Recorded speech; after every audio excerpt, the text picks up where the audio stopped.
যারা ডায়াবেটিসে কিছু ওষুধ খান, বিশেষ করে সালফিনিউরিয়া গ্রুপের ওষুধ বা মেগলিটেনের গ্রুপের ওষুধ বা ইনসুলিন নেন, তাদের না রক্তে শর্করা বা সুগার বা গ্লুকোজের পরিমাণ কমে যেতে পারে। যদি 70-এর নিচে নেমে যায় তাকে হাইপোগ্লাইসিমিয়া বলে। আমরা জানি সুগার ফল করে গেল, অনেকে বলেন সুগার ফল্ট করে গেল। ফল্ট না, সুগার ফল করে গেছে। এই সুগার ফল করে যাওয়ার কতগুলো সিমটম হতে পারে।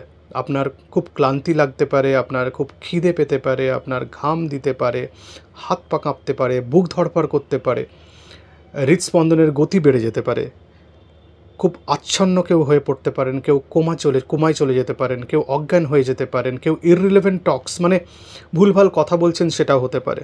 এটা প্রিভেন্ট করার জন্য আপনাকে মাঝে মাঝে বাড়িতে হোম ব্লাড সুগার মনিটরিং করতে হবে। মানে গ্লুকোমিটার দিয়ে মাঝে মাঝে সুগার চেক করে দেখতে হবে, ঠিক সময়ে খাবার খেতে হবে।